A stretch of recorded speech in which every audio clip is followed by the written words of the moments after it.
Hello everyone, आशा करती हूँ आप सभी अच्छे होंगे। तो आज मैं एक नया टॉपिक लाई हूँ जो कि है ग्लूटेन। क्या आप जानते हैं करीब 100 ग्राम आटे में 8 ग्राम ग्लूटेन होता है। क्या सिर्फ 8 ग्राम?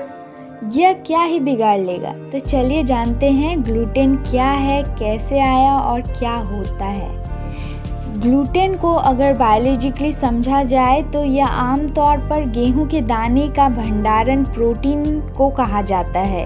यह प्रोटीन अलग अलग ग्रेन्स में अलग नाम से जाना जाता है, जैसे कि बर्ले में होर्डिन्स प्रोटीन, राई में सेक्लिन प्रोटीन, ओट्स में एवेनिन। ग्लूटेन प्रोटीन का एक जटिल मिश्रण है जिसमें वाटर इंसोल्यूबल ग्लूटेनिन और अल्कोहल सोल्यूबल ग्लाइडिन पाया जाता है। ग्लूटेन में उच्च स्तर पर ग्लूटामाइन, प्रोलीन और हाइड्रोफोबिक एमाइनो एसिड पाया जाता है। ग्लूटेन को 3 समूहों में बांटा गया है, जैसे कि sulphur rich, sulphur poor, high molecular weight. अगर ग्लूटेन का इतिहास देखा जाए तो गेहूं में ग्लूटेन का खोज जकोपो बार्थोलोमेओ बेकेन इटली में 1728 में हुआ था। अब चलिए देखते हैं कि ग्लूटेन कैसे बनते हैं।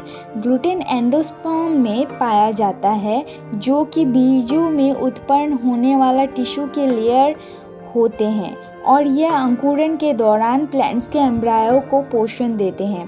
फिर इसे पीस कर आटा बनाया जाता है और इसी आटे में जब हम पानी मिलाते हैं तो 2 प्रोटीन कंबाइन होते हैं और इसी से ग्लूटेन बनते हैं।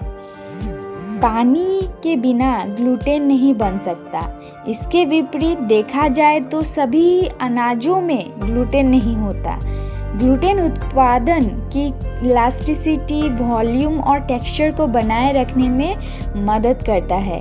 रोटी, breads, cakes, breakfast, cereal, pasta इत्यादि खाद्य पदार्थों में ग्लूटेन पाया जाता है। तो यह तो ग्लूटेन की विशेषताएं थी। तो चलिए अब जानते हैं कि ग्लूटेन कैसे स्वास्थ्य आहार के रूप में जाना जाता है। अनाज साबुत और समृद्ध दोनों ही स्वस्थ आहार में महत्वपूर्ण भूमिका निभाते हैं। एक लाभ यह है कि यह antioxidant, fibre, B vitamin, vitamin E, magnesium, iron, folic acid and other vitamins and minerals का बहुत अच्छा स्रोत है। अब हम यह तो जानते ही हैं सभी चीज़ों के में अच्छा और बुरा होता है। तो ऐसे कंडीशन जिसमें ग्लूटेन की रिडक्शन या एलिमिनेशन के आवश्यकता होते हैं, जैसे कि coeliac disease, non coeliac gluten insensitivity, wheat allergy, dermatitis herpetiformis. तो चलिए इससे एक एक करके समझते हैं कि ग्लूटेन से क्या क्या प्रॉब्लम्स आ सकते हैं। तो नंबर 1 है सीलिएक डिजीज़। यह एक स्मॉल इंटेस्टाइन में होने वाला क्रॉनिक इन्फ्लेमेटरी बीमारी है। इसमें पेशेंट ग्लूटेन प्रोटीन को डाइजेस्ट नहीं कर पाते हैं।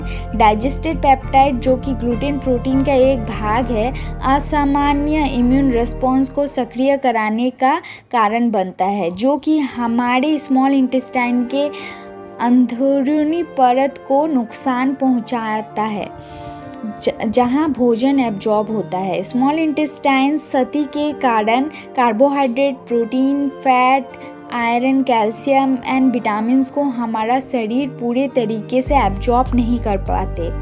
सीलिएक डिजीज बहुत से कारणों से हो सकते हैं। अगर व्यक्ति की जेनेटिक ससेप्टिबिलिटी है, नंबर 2, अथवा व्यक्ति के डाइट में ग्लूटेन ज़्यादा मात्रा में है।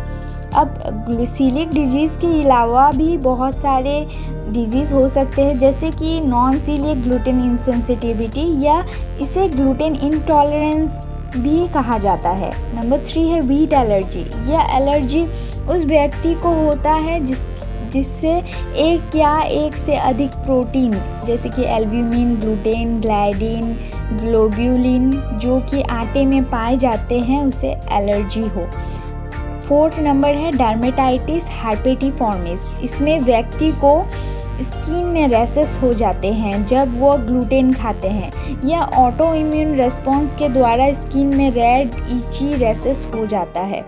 ग्लूटेन फ्री डाइट सबसे कारगर साबित हुआ है सीलिएक डिजीज़ से बचने के लिए।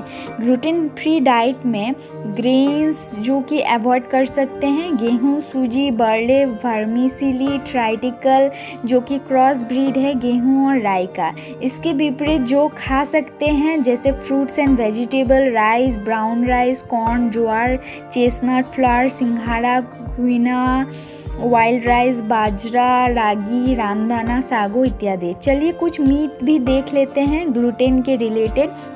सबसे पहला मीथ है सभी को ग्लूटेन फ्री डाइट खाना चाहिए। रियलिटी में ग्लूटेन फ्री डाइट सिर्फ जिनको सीलिएक डिजीज़ या ग्लूटेन इंसेंसिटिविटी या ग्लूटेन एलर्जी है उनको ही मानना चाहिए। ये जनरल पॉपुलेशन के लिए हेल्दी डाइट नहीं है। सेंसिटिविटी और सीलिएक डिजीज़ में डिफरेंस पता कीजिए और अगर सीलिएक डिजीज़ है तो डाइटिशियन या डॉक्टर से कंसल्ट कीजिए। धन्यवाद।